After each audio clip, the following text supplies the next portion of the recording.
السلام علیکم ورحمۃ اللہ وبرکاتہ۔ امید ہے کہ آپ سب خیریت سے ہوں گے، ایمان کے حالت میں ہوں گے۔ آج ہم بات کریں گے شعبان کے مہینے کے بارے میں۔ تو حدیث پاک کا مفہوم ہے کہ حضرت عائشہ رضی اللہ عنہا سے روایت ہے کہ اللہ کے رسول صلی اللہ علیہ وسلم شعبان میں جتنے روزے رکھتے تھے کسی اور مہینے میں نہیں رکھتے تھے، اور اللہ کے رسول صلی اللہ علیہ وسلم پورے شعبان کے مہینے میں روزہ رکھتے تھے۔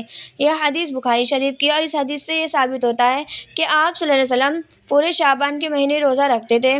لیکن دوسری حدیث میں ہے کہ اللہ کے رسول شعبان کے مہینے کے کچھ دن چھوڑ کر روزے رکھتے تھے۔ یہ حدیث مسلم شریف کی ہے۔ تو ان دونوں حدیثوں سے معلوم ہوتا ہے کہ آپ صلی اللہ علیہ وسلم کبھی بہت زیادہ روزے رکھتے تھے اور کبھی چھوڑ بھی دیا کرتے تھے۔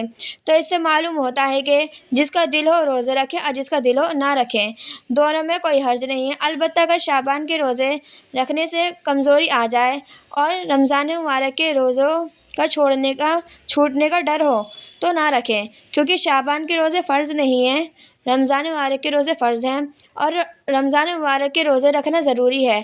لیکن رمضان مبارک کے روزوں سے پہلے روزے رکھے جائیں تو بہتر ہے۔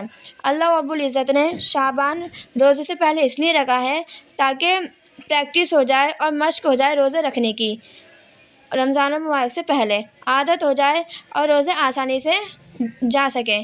اس لیے اس مہینے کو اللہ رب العزت نے روزے کے مہینے سے پہلے رکھا ہے۔ اور شعبان کی جو 15ویں شب جو کہ شب برات کہلاتی ہے، جس میں مخلوق کے گناہوں سے بری کر دیا جاتا ہے، اور اس سے متعلق کچھ احادیث ہیں۔ تو پہلی حدیث حضرت عائشہ رضی اللہ عنہا کی ہے کہ شعبان کی 15ویں شب کو میں نے نبی صلی اللہ علیہ وسلم کو اپنی آرام گاہ پر موجود نہ پایا، تو میں تلاش میں نکلی، دیکھا کہ آپ صلی اللہ علیہ وسلم جنت البقیع کے قبرستان میں ہیں۔ پھر مجھ سے فرمایا کہ آج شعبان کی 15ویں رات ہے، اس رات میں اللہ تعالیٰ آسمان دنیا پر نزول فرماتا ہے اور قبیلہ بنی کلب کے بکریوں کے بالوں کی تعداد سے بھی زیادہ گناہوں کی بخشش فرماتے ہیں۔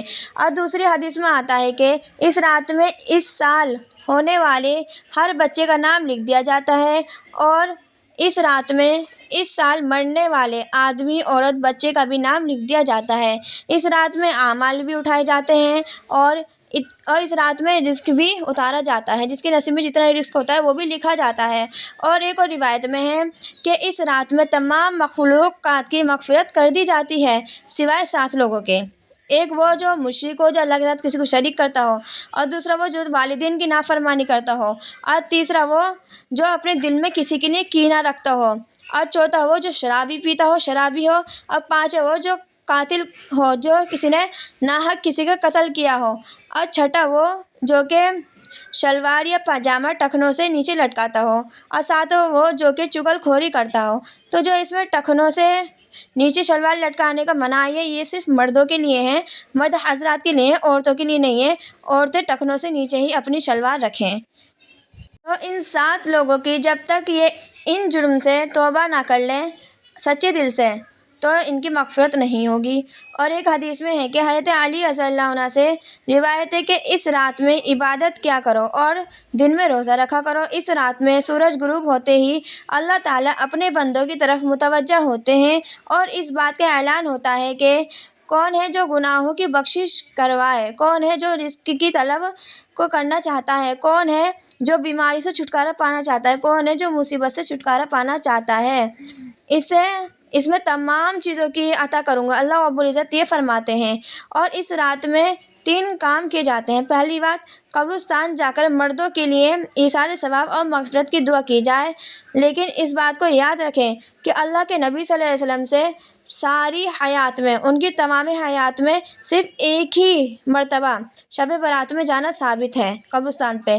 اس لیے اگر کوئی شخص ثواب کی امید سے اللہ کے رسول صلی اللہ علیہ وسلم کی سنت کی اتباع کرنے کی وجہ سے ایک بار بھی قبرستان چلا جائے تو کافی ہے، اجر و ثواب اس کو ملے گا۔